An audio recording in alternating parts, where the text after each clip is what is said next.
Hey guys, Matt, IronTrap Garage, and now we're finally going to do an update on the building, our upstairs. So everybody's been asking what's going on with that. Even though I mentioned it 100 million times in the last video and in the comments, people are still like, how are you putting cars up there? What are you doing for a floor? So we're basically going to be putting a wood plank floor in that's going to be much like an old barn would have upstairs. And people are asking, how can you put cars up there? Well, here's a little shot of the beams that are in my ceiling. They are massive, like 1 inch thick flange, huge, like something you would see on the George Washington Bridge or something. They have beams that run front to back, and then there's also this massive one that runs in between. It's hot riveted.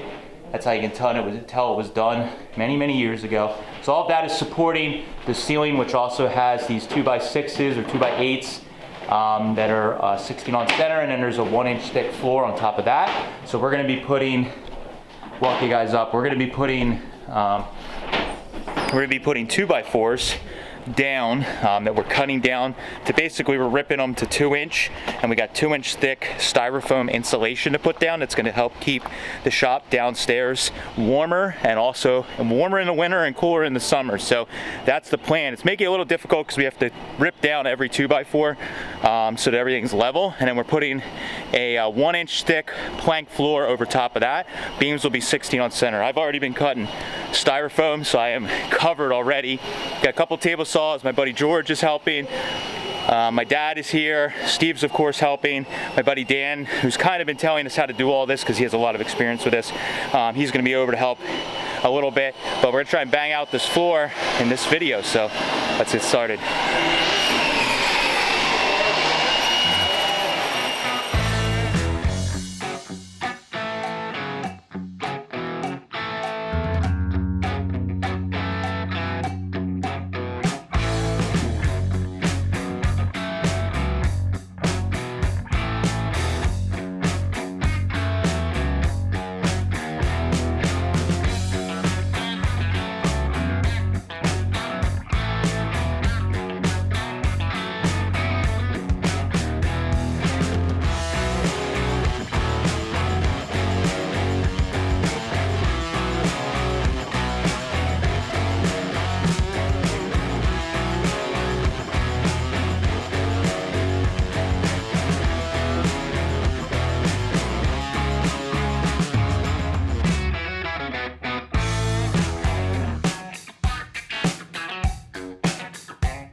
All right, day 2, we are back working. Steve's already a complete mess, and we're making a mess. Ripping the styrofoam already this morning. We found better ways, quicker ways.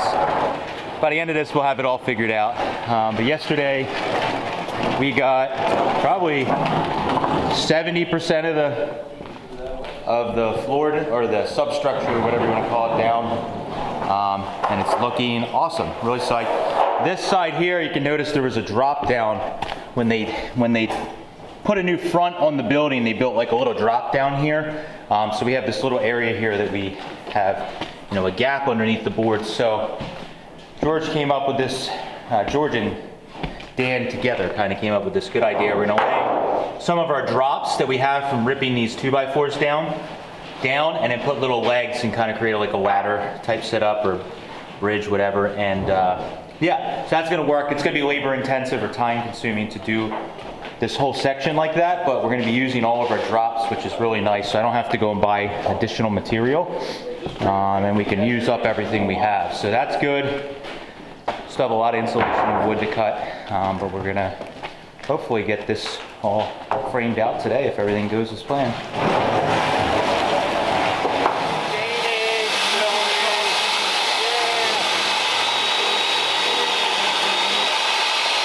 Good job, guys. Good work, guys.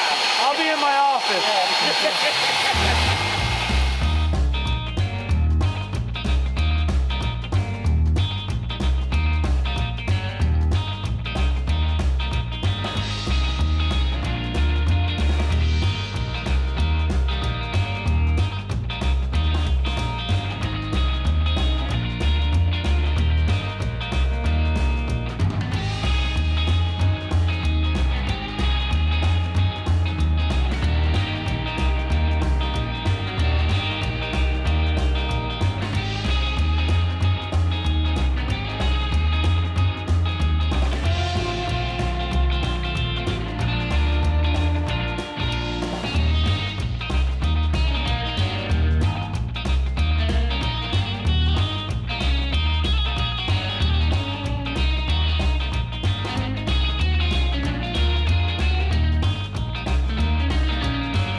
All right, so we got the pretty much the main floor all in, and now we have the section where the roof had stepped down, so we are building a little ladder section, if you will, with some uprights pushed down. So got all the pieces cut. George is working on putting the first set of uprights in, and then we're gonna work our way back. That will make this part of the floor very sturdy. So got a lot more to go. We have pretty much all our insulation cut over there to go in the back section. So we are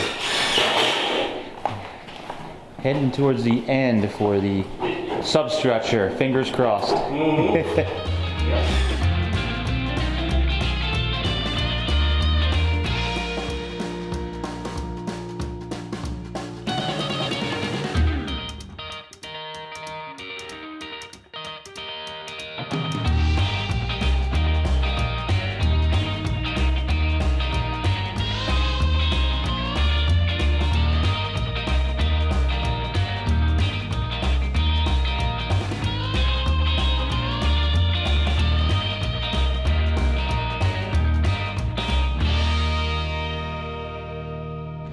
All right, so the day has finally arrived. We got all of our wood in for the wood planks. We're at my buddy Dan's shop. He's expert in the woodworking stuff and has the big machinery that we can do that. So got a giant pile of oak that came in. Super psyched. So we got to cut all this wood today down to width-wise. All this. Stacks and stacks and stacks.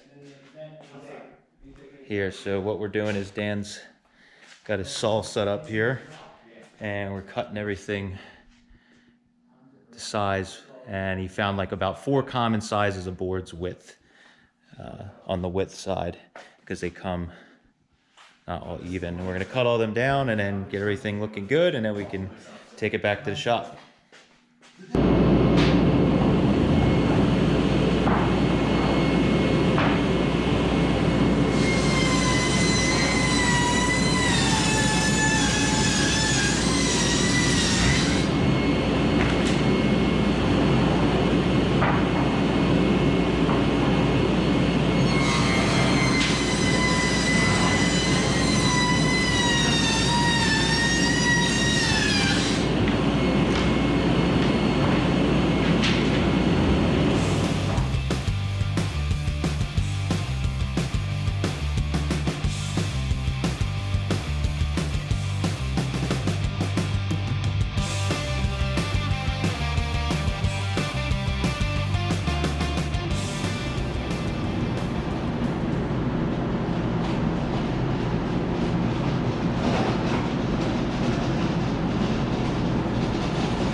Don't worry about the fender. It's flexible. Do you not know me well enough?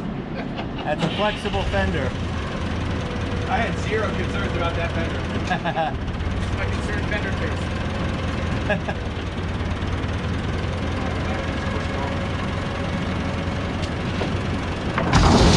That didn't work.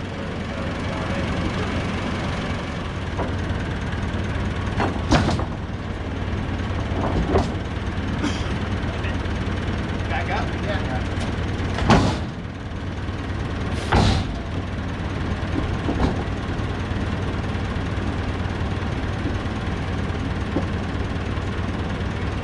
Oh, that fender is. It's a good fender, man. Yeah, man. Better. Alright. Let's just put these on top. Heavy. See what's great.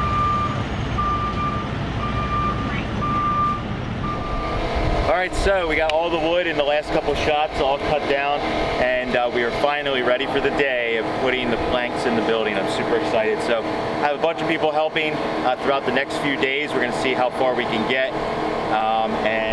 Today we're just working on getting everything laid out for our witness marks, so where we're gonna be laying the planks out, and just start getting an assembly line going of laying down some tar paper, laying down the planks, and getting a floor put in this thing. So it's gonna be a lot of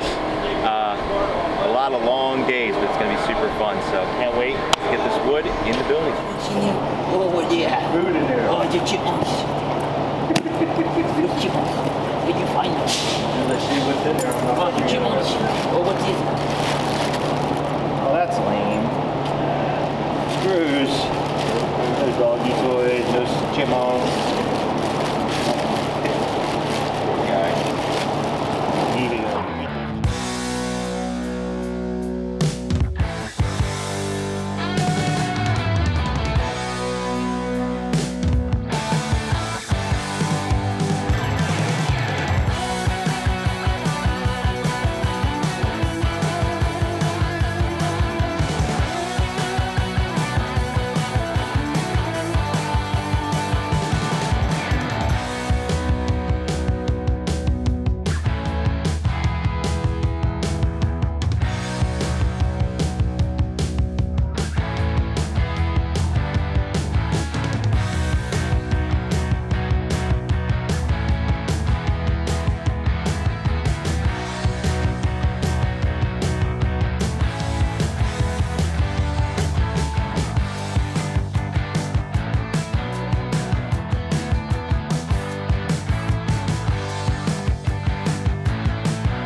walking up here. I said, I hope those engineers were right. Yeah, Big mats, hurry up, big mats. mainly under the center here. It's right at the rear main seal. Tell you what, that Chevy engine fired right up though. It does. It's one of the easiest starting cars I have.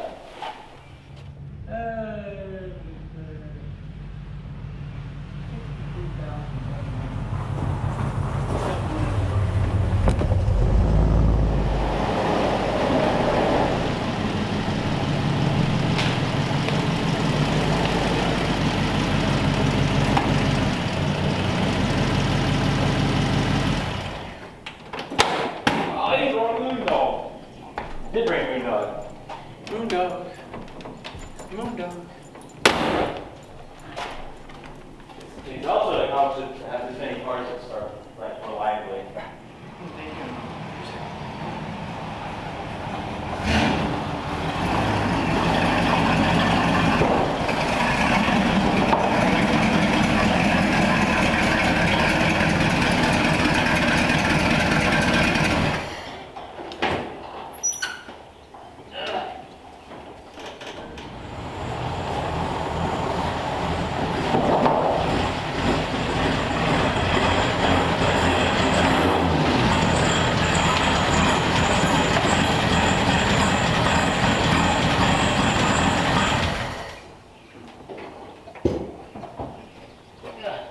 This one's a little crooked.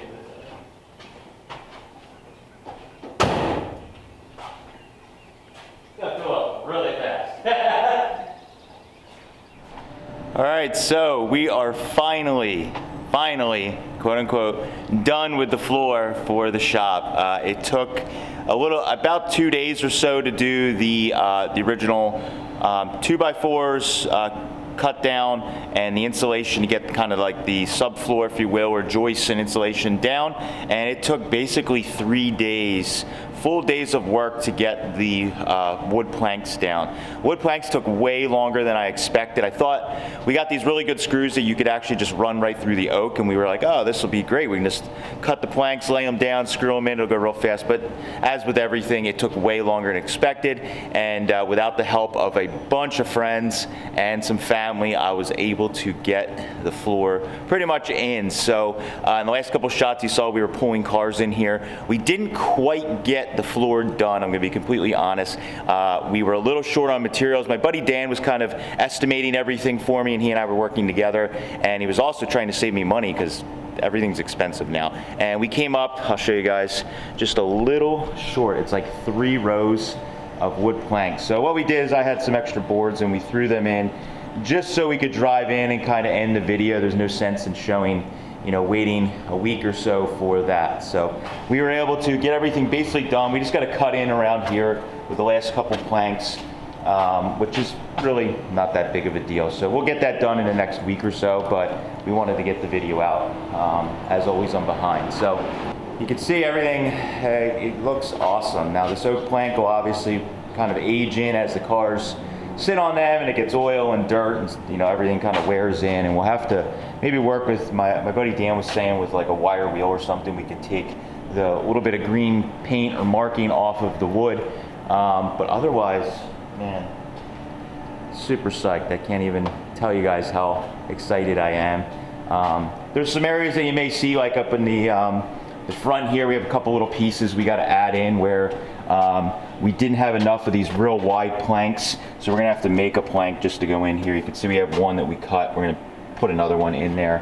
We're gonna have walls eventually someday that will go on the outside here of these uprights, and that will kind of cover that, but that's down the road someday. Right now it's not an issue. So that's why you can see like here we didn't want to waste wood in the beginning, filling in this area, and then we ended up being short. Well, we were short anyways, but so there it is. Got 4 cars in. Looks like we could easily fit 5 cars wide with still having room, because we have an extra space here, and I didn't really park these cars perfectly, but they're not too bad. But we have a space right here for a 5th car, no problem, and there is room on both sides of the shop for stuff, cabinets, shelves, etc., etc. So that's pretty sweet that we can fit basically 10 cars in here, and not be super crammed. You can see I got plenty of room to get in and out of the cars between them. So I'm pretty psyched on that. That's going to be really nice. The next kind of steps are going to be, I got a bunch of stuff here, just like cabinets and different things. We're going to start bringing some of my parts and stash that we've had at the warehouse for quite a while throughout this whole process. We're going to have Mike start bringing some of that stuff. I still got cars that we got to bring up here. So downstairs still we have the 39 Forgotten Hot Rod. The free T is on the left. I'm changing the gas tank out in that because they're having problems with the gas tank. Had a bunch of dirt and rust in it. So we're swapping that out. That's up on the lift. Not running currently because the gas tank's out. And then we got the Pagoda City Coupe is sitting at Mike's house. So I still have some more cars to bring in. So I'm going to be getting all those here. Mike's going to start bringing some parts here. We're going to start getting some stuff in the shop. Obviously, till I kind of set up the walls and all that stuff, we can't put a ton of signs or anything or like that up, which is, a little bit of a bummer, but, it'll come eventually. Luckily, Mike is obviously an electrician, so he can help with the wiring in the building. We're not working in here. We had a bunch of comments on the social media posts about, oh my God, you can't weld on this floor, this is just storage. So Mike's just basically going to wire the building for lights and outlets so that we can plug in signs and do stuff like that, and that's it. So once we get the wiring done, which is pretty much next, then we can get some lights in here. Eventually I'd like to get electric garage door openers, and on and on and on. It'll be a never-ending money suck for at least a year, if not two, but definitely at least a year trying to get things further along. But for now, I am where I wanted to be this summer, and this is kind of like my big birthday gift to myself. It's just a little late getting the floor in, but it would hit my goal of June. I wanted to have cars driving in and out of here, which we are now able to do. So thank you guys for following along. Really appreciate it. Let me know what you think of the new oak floor and storage space for IronTrap Garage. Thanks, guys. Catch you later.